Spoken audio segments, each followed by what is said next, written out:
ನಿನ್ನ ಅಮ್ಮ ಅಮ್ಮ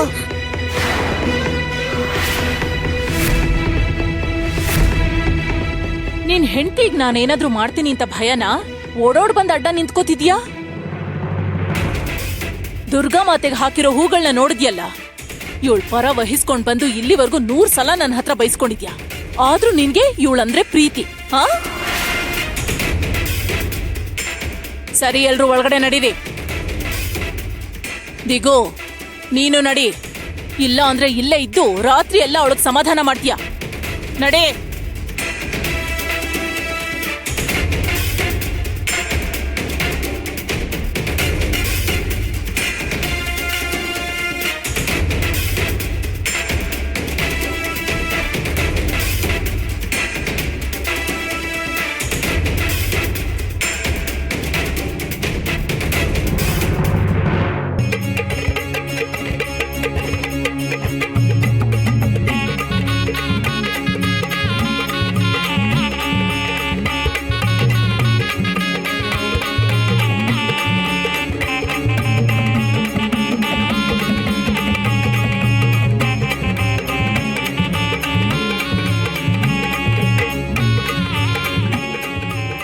ದುರ್ಗಾ ಮಾತೆ, ನನ್ನ ಹತ್ರ ಸಣ್ಣ ಹೂವಿನ ಹಾರ ಮಾತ್ರ ಇದೆ.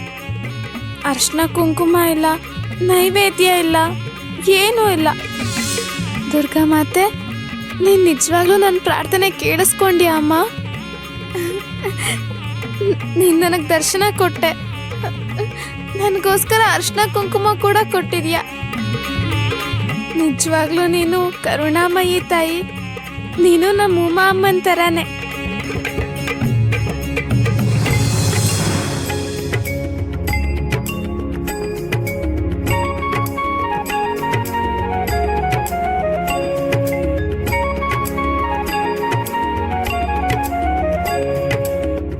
ದುರ್ಗಾದೇವಿ, ನನ್ನ ಅರಿಶಿನ ಕುಂಕುಮನ ಕಾಪಾಡು ತಾಯಿ.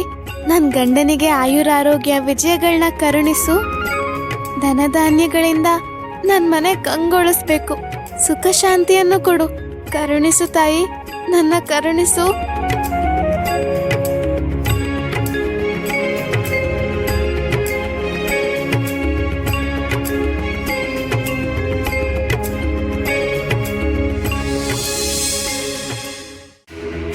ನಿಜವಾಗ್ಲೂ ತುಂಬಾ ಆಶ್ಚರ್ಯ ಆಗ್ತಿದೆ. ಅದೇನಂದ್ರೆ ಇದನ್ನ ಆಶ್ಚರ್ಯ ಅನ್ಬೇಕಲ್ವಾ? ಅದು ಸಕ್ಕು ನಮ್ಮ ಮನೆ ಒಳಗಡೆ ಬರ್ಲಿಲ್ಲ. ಮತ್ತೆ ದೇವಿಗ ಆಹಾರನ ಯಾರು ಹಾಕಿದ್ದು? ಸುಮ್ನೆ ನನ್ ಗಂಡನ್ಗೆ ಬೈದ್ರಿ. ಚೆನ್ನಾಗಿದೆ ಚೆನ್ನಾಗಿದೆ. ಇಲ್ಲಿಗೆ ಬೆಕ್ಕು ಸಾಕ್ಷಿ ಅಂತೆ. ಆ ಸುಳ್ಳಿನ ಕಂತೆ ಸಕ್ಕು ಏನೋ ಹೇಳಿದ್ರೆ ಅದನ್ನ ನಂಬಿಡ್ಬೇಕಾ? ಅವಳು ಮೊಸಳೆ ಕಣ್ಣೀರ್ ನೋಡಿ ಮೋಸ ಹೋಗ್ಬೇಡಿ. ಅವಳು ದೊಡ್ಡ ಮೋಸಗಾರ್ತಿ. ಇದೆಲ್ಲ ಅವಳದೇ ಕೆಲ್ಸ, ಅನುಮಾನನೇ ಇಲ್ಲ. ಖಂಡಿತವಾಗಿ ಏನೋ ಒಂದು ಮಾಯೆ ನಡೆದಿದೆ. ಇಲ್ಲ ಅಂದ್ರೆ ವಿಗ್ರಹದ ಮೇಲೆ ಹೂಗಳು ಹೇಗ್ ಬರುತ್ತೆ? ಒಂದ್ ವೇಳೆ ಸಕ್ಕು ಒಳಗಡೆ ಬಂದಿದ್ರೆ ಎಲ್ರಿಗೂ ಗೊತ್ತಾಗ್ತಿತ್ತು. ಅವಳ ಹೆಜ್ಜೆ ಗುರುತುಗಳು ಕಾಣಿಸ್ತಿತ್ತು ಅಲ್ವಾ? ಹಾಗಾದ್ರೆ ದೇವಿಗೆ ಹೂವಿನ ಹಾರ ಯಾರು ಹಾಕಿದ್ದು ಅಂತ ಗೊತ್ತಾಗ್ತಿಲ್ವಲ್ಲ. ನಿಜವಾಗ್ಲೂ ಆಶ್ಚರ್ಯ ಆಗ್ತಿದೆ. ಚಿಚಿ. ಸರಿ ಸರಿ, ನಡೀರಿ. ತಟ್ಟೆ ಮುಂದೆಯಿಂದ ಎದ್ ಬಂದಿದೀವಿ ಅಲ್ವಾ, ಈಗ್ಲಾದ್ರೂ ಹೋಗಿ ಊಟ ಮಾಡೋಣ. ನಡೀರಿ, ಹೋಗಿ ಊಟ ಮಾಡೋಣ.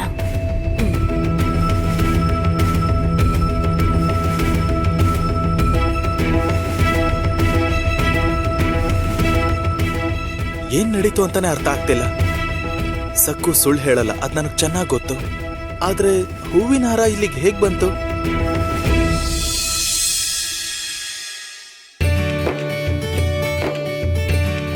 ಅದ್ಗೆ ಊಟ ತಂದಿದ್ದೀನಿ.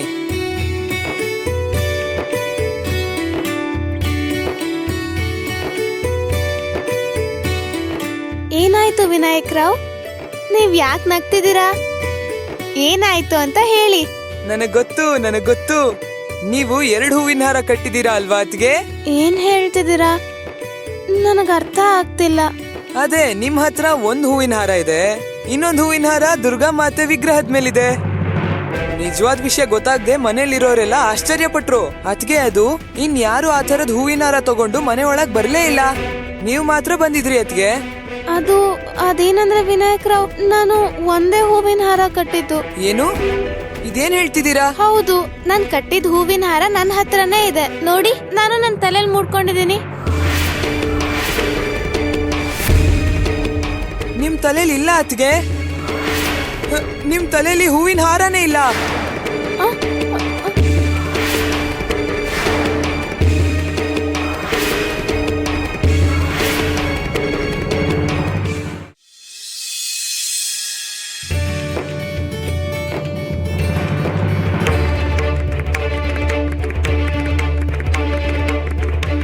ನನ್ನ ಕಡೆ ಹಾಗೆ ಅಮಾಯಕಳ ತರ ನೋಡ್ಬೇಡ ಸಕ್ಕು. ಇಷ್ಟು ದಿನ ನಾನು ನಿನ್ ಮೇಲೆ ಕನಿಕರ ಪಡ್ತಿದ್ದೆ. ಚಿಕ್ಕ ಹುಡುಗಿ ಏನು ಗೊತ್ತಿಲ್ಲ ಅನ್ಕೊಂಡಿದ್ದೆ. ಆದ್ರೆ ನಿಜ ಏನು, ಆಟಗಾರ್ತಿ ನೀನು ಮಾಯಗಳನ್ನ ಮಾಡ್ತಾ ಇದ್ದೀಯಾ. ಮನೆಯಲ್ಲಿ ನೀನು ಏನೇನೋ ವಿಚಿತ್ರಗಳನ್ನ ಮಾಡ್ತಾ ಇದ್ದೀಯಾ. ನೀನ್ ಮಾಡೋ ತಪ್ಪು ಕೆಲಸಗಳಿಗೆ ನಾನ್ ಬಯಸ್ಕೋಬೇಕಾ ಸಕ್ಕು? ಏನಾಯ್ತು ಚಿಕ್ಕ ಮಾವ? ನಾನ್ ಏನ್ ತಪ್ಪು ಮಾಡ್ದೆ? ನಾನ್ ಈಗ ತಾನೇ ಇಲ್ಲಿಗೆ ಬಂದೆ. ನಾಟಕ ಮಾಡ್ಬೇಡ ಸಕ್ಕು. ರಾತ್ರಿ ನಡೆದಿದ್ರ ಬಗ್ಗೆ ಹೇಳ್ತಿದ್ದೀನಿ. ನಿಜವಾಗ್ಲೂ ನಾನ್ ನಿನ್ನೆ ಮನೆ ಒಳಗ್ ಬರ್ಲಿಲ್ಲ. ಒಳಗ್ ಹೇಗ್ ಬರೋಕ್ಕಾಗತ್ತೆ ಹೇಳಿ? ಮತ್ತೆ ಹೂವಿನ ಹಾರ ಒಳಗೆ ಹೇಗ್ ಬಂತು? ನೀನ್ ಒಳಗ್ ಬರ್ದೆ ಅದಾಗದೆ ಬಂದ್ಬಿಡ್ತಾ? ನಾನು ಸ್ಪಷ್ಟವಾಗಿ ಕಣ್ಣಾರೆ ನೋಡಿದ್ದೀನಿ. ಮೊದ್ಲು ನಾನು ನೋಡಿದಾಗ ದೇವಿ ಪೀಠ ಅಲ್ಲಿರ್ಲಿಲ್ಲ. ಎಷ್ಟು ಹೇಳಿದ್ರು ನನ್ನ ಮಾತನ್ನ ಮನೆಯವ್ರು ಯಾರು ನಂಬ್ಲಿಲ್ಲ. ನೀನೇ ದೇವಿಗೆ ಹೂವಿನ ಹಾರ ಹಾಕಿರೋದು ನೀನೇ. ಪೀಠನ ಹೊರಗಡೆ ತಗೊಂಡು ಹೋಗಿದ್ದು ಕೂಡ ನೀನೇ. ಮನೆಯವರೆಲ್ಲ ನನ್ನನ್ನ ಮೂರ್ಖಂತರ ನೋಡಿದ್ರು ಸಕ್ಕು. ನಿನ್ನಿಂದ ನಾನ್ ಬಯಸ್ಕೊಂಡೆ. ಈಗ ನಾನು ನಿನ್ನ ಬಿಡಲ್ಲ. ನಿನ್ನಿಂದ ನಾನು ತಲೆ ತಗ್ಸೋ ಹಾಗಾಯ್ತು. ನೋಡ್ತಿರೋ ನಾನೇನ್ ಮಾಡ್ತೀನಿ ಅಂತ. ನಿನ್ನನ್ನ ನಾನು ನಿಮ್ಮತ್ತೆ ಮನೆಯಲ್ಲಿ ತಲೆ ಎತ್ಕೊಂಡು ತಿರ್ಗೋಕ್ ಬಿಡಲ್ಲ ಸಕ್ಕು. ಏನು ಅರ್ಥ ಆಯ್ತಾ?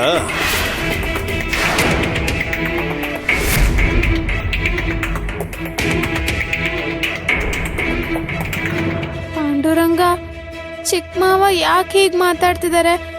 ನಾನ್ ಕೇವಲ ಬಾಗ್ಲ ಹತ್ರನೇ ಇದ್ದೆ, ಮನೆ ಒಳಗ್ ಕೂಡ ಹೋಗ್ಲಿಲ್ಲ ಅಲ್ವಾ? ಹಾಗಿರುವಾಗ ದುರ್ಗಾದೇವಿಗೆ ಹೂವಿನ ಹಾರ ಹೇಗ್ ಹಾಕೋಕ್ಕಾಗುತ್ತೆ? ನಾನ್ ಯಾವ ತಪ್ಪು ಮಾಡಿಲ್ಲ. ನಿಂತ್ಕೋ. ಏನ್ ಒಳಗ್ ಹೋಗ್ತಿದ್ಯಾ? ಮನೆ ಒಳಗ್ ಕಾಲಿಡ್ಬಾರ್ದು ಅಂತ ಅಮ್ಮ ನಿಂಗೆ ಹೇಳಿದಾಳಲ್ವಾ? ಆದ್ರೂ ನುಗ್ತಿದ್ಯಾ. ಸ್ವಲ್ಪನೂ ನಾಚಿಕೆ ಇಲ್ಲ. ಬೆನ್ಗೆನೆ ಇಲ್ಲಿ ಕೊಡು. ಆ ಕಸ ಎಲ್ಲ ನೀನೇ ತಂದಿದ್ದ? ಏನದು ಅವೆಲ್ಲ? ಅಯ್ಯೋ ಯಮುನಾಥ್ಗೆ ಅದು ಮರಳು ಜೊತೆಗ್ ಮಾವಿನೆಲೆ ತಗೊಂಡ್ ಬಂದೆ. ಇನ್ನೂ ಸ್ವಲ್ಪ ಹೂಗಳನ್ನ ತಗೊಂಡ್ ಬಂದಿದ್ದೀನಿ ಅಷ್ಟೇ. ಏನಕ್ಕೋಸ್ಕರ ಇವೆಲ್ಲ ತಂದಿದ್ಯಾ? ನೀನು ಹಾರ ಕಟ್ಟೋ ಹಾಗಿಲ್ಲ. ನೀನ್ ಕಟ್ಟಿದ ಹಾರನ ತೋರಣಕ್ಕೆ ಯಾರು ಕಟ್ಟಲ್ಲ. ಸರಿ, ಆ ಮಣ್ಣ್ ಯಾಕೆ ತಂದಿದ್ಯಾ? ಅದ್ರಿಂದ ಏನ್ ಮಾಡ್ತೀಯಾ? ನಿನಗ್ ಹುಚ್ಚಿಡ್ತಿದ್ಯಾ ಏನು? ನನ್ ತಮ್ಮನ್ಗೊಬ್ಳು ಹುಚ್ಚಿನ ತಂದ್ ಮದ್ವೆ ಮಾಡಿದಾರೆ. ನಾಟಕಗಳು ಜಾಸ್ತಿ ಆಗ್ತಿವೆ. ಹೋಗೋ ಬೇಗ ಪಾತ್ರೆ ತೊಳಿ. ಕೆಲ್ಸನ ತಪ್ಪಿಸ್ಕೊಳಕ್ ನೆಪಗಳನ್ನ ಹುಡುಕ್ತಿರ್ತಾಳೆ.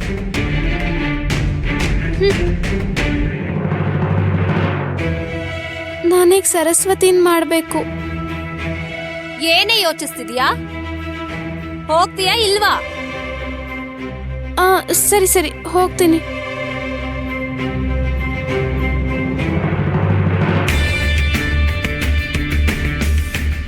ಬಂದ್ಲ ನದಿಗೆ ಹೋಗಿದ್ದಳು? ಬಂದ್ಲು. ಹೂವಿನ ಹಾರ ಕಟ್ಟೋ ಹೂಗಳನ್ನ ತಂದಿದ್ದಾಳೆ. ನಾನ್ ಸ್ಪಷ್ಟವಾಗಿ ಹೇಳ್ಬಿಟ್ಟೆ, ನೀನ್ ಹಾರ ಕಟ್ಟಿದ್ರೆ ಅದನ್ನ ತೋರ್ನ ಕಟ್ಟಲ್ಲ ಅಂತ. ಅದಕ್ ಬದ್ಲಾಗಿ ತಕ್ಷಣ ಹಿತ್ಲಿಕ್ ಹೋಗಿ ಪಾತ್ರೆ ತೊಳಿ ಅಂದೆ. ನದಿಯಿಂದ ಮಣ್ ತಂದಿದ್ದಾಳೆ. ಈಗ ಅದ್ರಿಂದ ಏನ್ ಮಾಡ್ತಾಳೋ ಯಾರಿಗ್ ಗೊತ್ತು. ಬಿಟ್ಬಿಡೆ. ಪಾತ್ರೆ ತೊಳಿಯಕ್ ಹೋಗಿದಾಳಲ್ವಾ, ತೊಳಿಲಿ. ಅಂಗಳನ ಸ್ವಚ್ಛವಾಗಿ ಇಟ್ಕೊಂಡಿದ್ದಾಳೋ ಇಲ್ವೋ ಅದನ್ನ ಗಮನಿಸ್ತಾ ಇರು.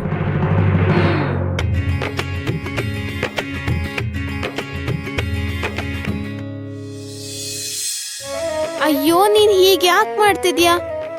ನೋಡು, ನಿನ್ನ ಪಳಪಳ ಅಂತ ಹೊಳೆಯೋ ಹಾಕಿ ತೊಳಿತೀನಿ. ಶುದ್ಧವಾಗಿ ಸ್ನಾನ ಮಾಡಿಸ್ತೀನಿ. ನೋಡಿ, ಇವತ್ತು ನೀವೆಲ್ರೂ ಬೇಗ ಬೇಗ ತಯಾರಾಗ್ಬೇಕು. ನಿಮ್ಗೊಂದ್ ರಹಸ್ಯ ಹೇಳ. ಇವತ್ ನಾನು ನದಿ ಹತ್ರದಿಂದ ಮರಳು ತಂದಿದ್ದೀನಿ. ಆ ಮರಳಿಂದ ಸರಸ್ವತಿನ್ ಮಾಡಿ ಅಲಂಕಾರ ಮಾಡ್ತೀನಿ. ಹೌದು, ನಿಮಗ್ ಸರಸ್ವತಿ ಅಮ್ಮನವ್ರ ಬಗ್ಗೆ ಗೊತ್ತಾ? ಗೊತ್ತಿಲ್ವಾ? ಸರಿ, ನಾನ್ ತಯಾರಿ ಮಾಡಿದ್ಮೇಲೆ ತೋರಿಸ್ತೀನಿ. ಇವತ್ತು ದಸರಾ, ಖಂಡಿತವಾಗಿ ಸರಸ್ವತಿನ ತಯಾರು ಮಾಡ್ಬೇಕು. ಇಲ್ಲಿ ನೋಡಿ, ನೀವೆಲ್ರೂ ಕೂಡ ಬೇಗ ಸ್ನಾನ ಮಾಡಿ ತಯಾರಾಗಿ, ಇವತ್ತು ದಸರಾ ಅಲ್ವಾ? ಯಮುನಾ, ಗಂಗಿಗೆ ಎಲ್ಲಾ ಕೋಣೆಗಳನ್ನ ಗುಡ್ಸಿ ಸ್ವಚ್ಛ ಮಾಡಿ ಒರ್ಸಕ್ ಹೇಳು. ಇನ್ನು ಪೂಜೆ ಸಾಮಗ್ರಿಗಳನ್ನ ಹುಣಸೆ ಹಣ್ಣಿಂದ ಉಜ್ಜಿ ತೊಳಿಯಕ್ ಹೇಳು. ಆಯ್ತು ಅಮ್ಮ. ಅಂದವಾದ ತೋರಣ ಕಟ್ಟಬೇಕು ಬಣ್ಣ ಬಣ್ಣದ ಹೂಗಳಿಂದ. ವತ್ಸಲ, ಬೇಗ ಅಡಿಗೆ ಮನೆಗೆ ಹೋಗಿ ಕೆಲ್ಸ ಶುರು ಮಾಡು. ನಮ್ಮ ಆಚಾರ ಸಂಪ್ರದಾಯದ ಪ್ರಕಾರ ಪಾಯಸ, ಪುಳಿಯೋಗ್ರೆ ಎಲ್ಲಾನು ನೈವೇದ್ಯಕ್ಕೆ ಸಿದ್ಧ ಮಾಡು. ನೀನ್ ಪಾಯಸ ಮಾಡುವಾಗ ನಗ್ನಗ್ತಾ ಇರು. ದೇವರಿಗೋಸ್ಕರ ಮಾಡ್ತಿದ್ಯಾ? ಇಲ್ಲೋಡು ವಿನು, ದಿಗುಗೂ ಹೇಳು ಗಲ್ಲಾಪೆಟ್ಗೆ ಹತ್ರ ಕೂಡ ಎಲ್ಲ ಒರೆಸಿ ಸ್ವಚ್ಛ ಮಾಡು ಅಂತ. ಅವರು ಅಮ್ಮನವ್ರ ಮುಂದೆ ಕೂತು ಪೂಜೆ ಮಾತ್ರ ಮಾಡ್ತಾರೆ, ಮಿಕ್ಕಿದೆಲ್ಲಾ ಕೆಲ್ಸಗಳನ್ನ ನಾವು ಮಾಡ್ಬೇಕು. ಏನ್ ಗುಣಗ್ತಾ ಇದೀಯ ವತ್ಸಲ? ವಿನು, ಯಾಕೋ ನಗ್ತಾ ಇದ್ಯಾ? ಮೊದ್ಲು ಹೇಳಿದ ಕೆಲ್ಸ ಮಾಡ ಹೋಗೋ. ಬರೋವಾಗ ಮಾವಿನ ಎಲೆಗಳನ್ನ ತಗೊಂಡ್ ಬಾ. ವತ್ಸಲ, ನಿನ್ನ ಕುಂಕುಮ ಎಲ್ಲಿ? ಕುಂಕುಮ? ಅರೆ, ಮಹಿತಾ ಅವ್ರ ಬಗ್ಗೆ ಕೇಳ್ತಿದ್ದೀನಿ. ಬಾಗಲ್ ಹತ್ರ ಕೂತ್ಕೊಂಡು ಕಾಲಹರಣ ಮಾಡ್ತಾ ಇರ್ತಾರಲ್ವಾ, ಬೆಳಗ್ಗೆಯಿಂದ ಕಾಣಿಸ್ತಿಲ್ಲ, ಅದಕ್ಕೆ ಕೇಳ್ತಿದ್ದೀನಿ. ಇಲ್ಲೇ ಎಲ್ಲಾದ್ರೂ ಇರ್ತಾರೆ, ನೋಡ್ತೀನಿ.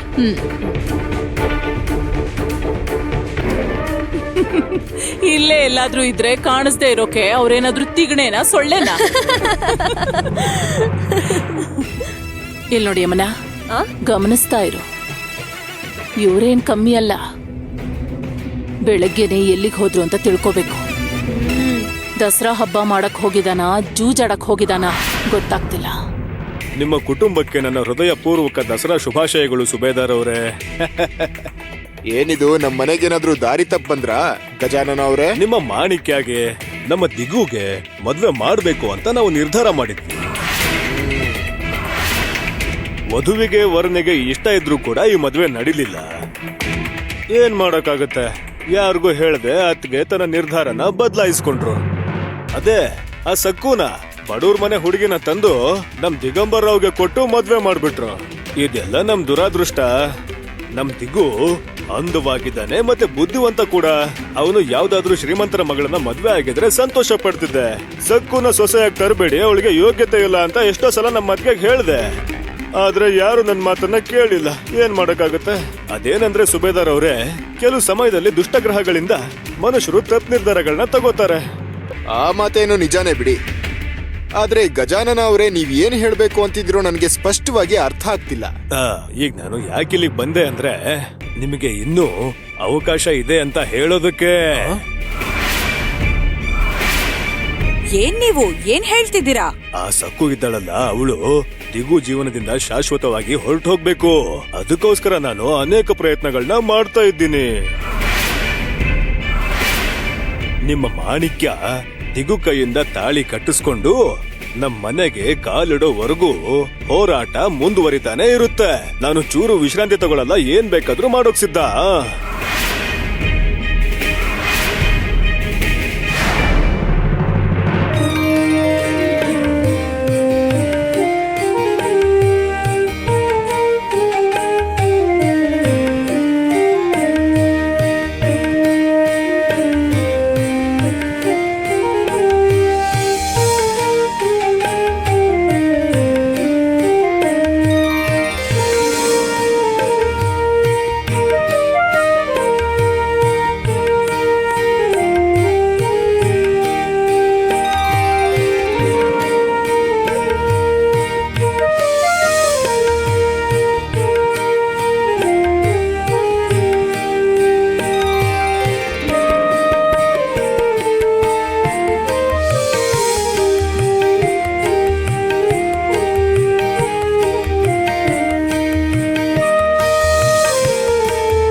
ಏನ್ ನೋಡ್ತಿದ್ದೀರಾ? ಅತ್ಗೆ ಅಲ್ಲಿ ದೇವ್ರೇ ಇಲ್ಲ. ನೀವು ನಮಸ್ಕಾರ ಮಾಡಿದ್ದು ಆ ರಂಗೋಲಿಗೆನಾ?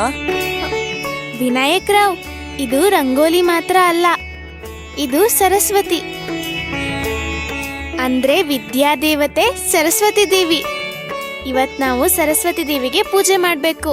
ಸರಿ, ನೀವೊಂದು ಹೂವಿಟ್ಟು ನಮಸ್ಕಾರ ಮಾಡ್ಕೊಳ್ಳಿ.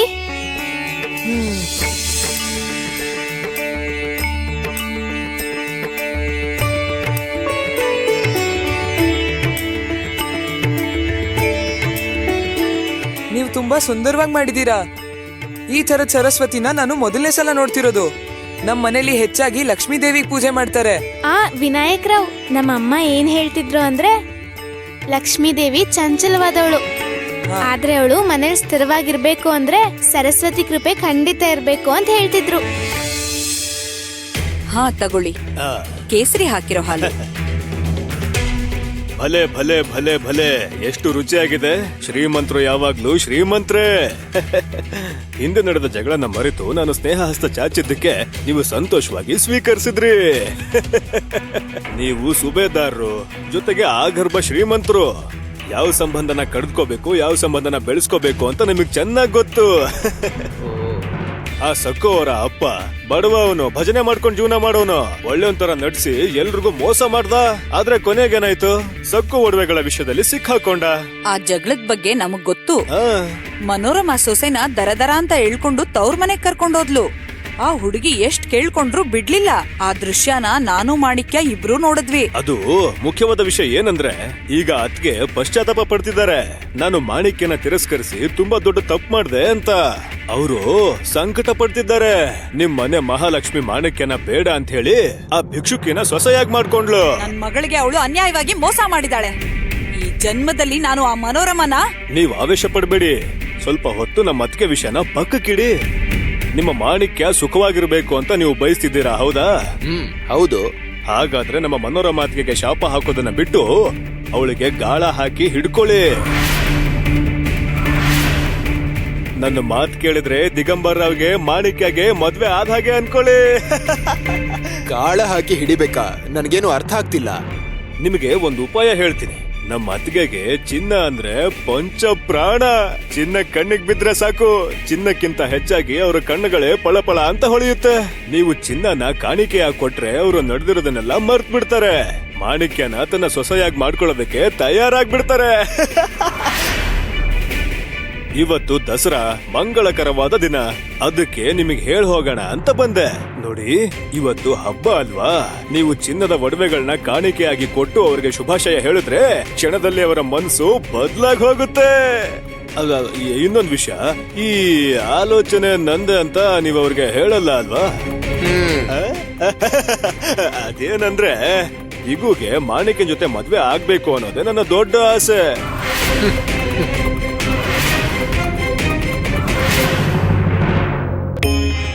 ಅಣ್ಣ, ನಿನಗೂ ಕೂಡ ಈ ಸರಸ್ವತಿ ದೇವಿ ಇಷ್ಟ ಆಯ್ತು ಅಲ್ವಾ? ಇದು ತುಂಬಾ ಸುಂದರವಾಗಿ ಕಂಗೊಳಿಸ್ತಾ ಇದೆ. ಸಕ್ಕು, ನಿಜವಾಗ್ಲೂ ನೀನ್ ತುಂಬಾ ಚೆನ್ನಾಗಿ ಮಾಡಿದ್ಯಾ. ನಿನ್ನನ್ ಮೆಚ್ಕೋಬೇಕು ಅಂತ ಅನಿಸ್ತಿದೆ ಸಕ್ಕು.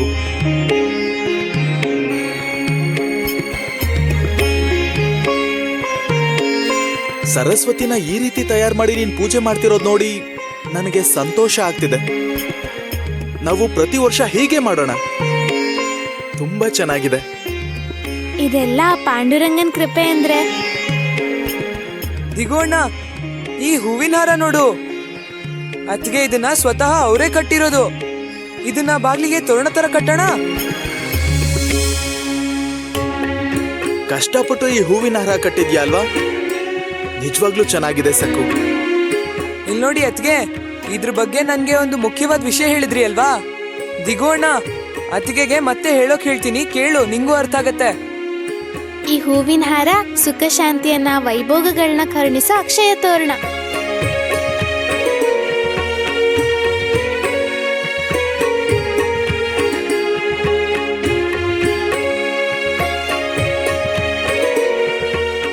ಭಲೆ ಭಲೆ ಭಲೆ, ಭತ್ತದ ತೆನೆಗಳನ್ನ ಕಟ್ಟಿದ್ಯಾ, ಮಾವಿನ ಎಲೆಗಳನ್ನ ಕಟ್ಟಿದ್ಯಾ, ಜೋಳದ ತೆನೆಗಳನ್ನ ಕಟ್ಟಿದ್ಯಾ, ಜೊತೆಗೆ ಸುಂದರವಾದ ಚೆಂಡು ಹೂಗಳು. ಅರೆ, ಇವೆಲ್ಲಾನು ಎಲ್ಲಿಂದ ತಗೊಂಡ್ ಬಂದೆ? ನೀನೊಬ್ಳೆ ಹೇಗ್ ತಯಾರ್ ಮಾಡ್ದೆ? ಮತ್ತೆ ನಾವಿದನ್ನ ಬಾಗ್ಲಿ ಕಟ್ಟಣ್ವಾ? ಕಟ್ಟೋಣ.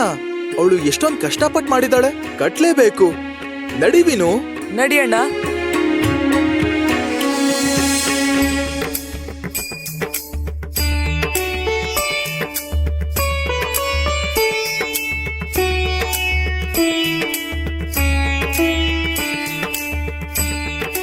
ದಿಗು, ಭಲೆ ಭಲೆ, ಎಷ್ಟು ಸುಂದರವಾದ ಹೂವಿನ ಹಾರ. ಅಂದ್ರೆ ನೀನ್ ಇವನ್ನೆಲ್ಲ ಯಾವಾಗ ತಗೊಂಡ್ ಬಂದೆ? ಯಾವಾಗ ಹೂವಿನ ಹಾರ ಕಟ್ಟದೆ? ಆಶ್ಚರ್ಯ ಆಗ್ತಿದೆ. ಇಲ್ಲೋಡಮ್ಮ, ಅವನಿಗೆ ಸರಿಯಾಗಿ ಕೇಳು, ಈ ಹಾರನ ಯಾರ್ ಕಟ್ಟಿತು ಅಂತ. ಅವಾಗ್ಲೇ ಸಕ್ಕು ಇದೆಲ್ಲಾನು ಒಂದ್ ಬುಟ್ಟಿಲ್ ತಂದಿದ್ದೀನ ನಾನ್ ಕಣ್ಣಾರೆ ನೋಡಿದೀನಿ.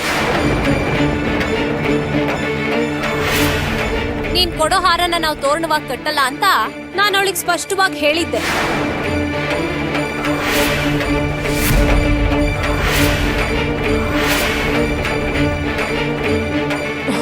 ಅಮ್ಮ ಇರು.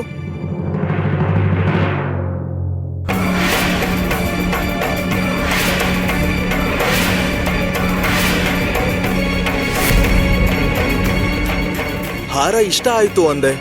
ತುಂಬಾ ಚೆನ್ನಾಗ್ ಕಟ್ಟಿದ್ಯಾ ಅಂತ ಈಗ ತಾನೇ ಹೊಗಳ್ದೆ.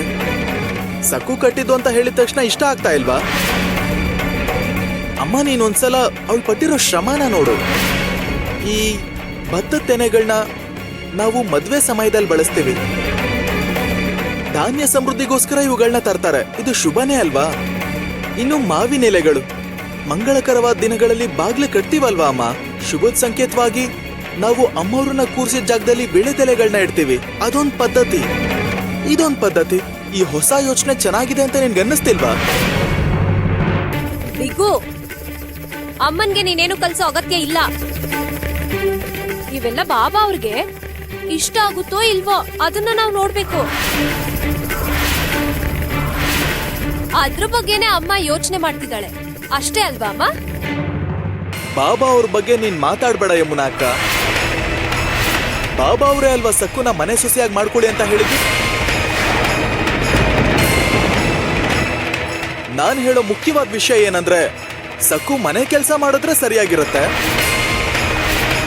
ಸಕ್ಕು ನದಿಯಿಂದ ತನ್ನ ನೀರನ್ನ ಬಾಬಾ ಅವ್ರ ಅಭಿಷೇಕಕ್ಕೆ ಬಳಸ್ತಿದ್ದೀರಾ ಅಲ್ವಾ? ಸಕ್ಕು ತಗೊಂಡ್ ಹೋದ್ ನೈವೇದ್ಯನ ಮಹಾಕಾಳನಿಗೆ ಅರ್ಪಿಸಿದ್ರಿ ಅಲ್ವಾ? ಮತ್ತೆ ಸಕ್ಕು ಕೊಟ್ಟ ಹಾರನ ಏನಕ್ಕೆ ಬೇಡ ಅಂತಿದ್ಯಾ?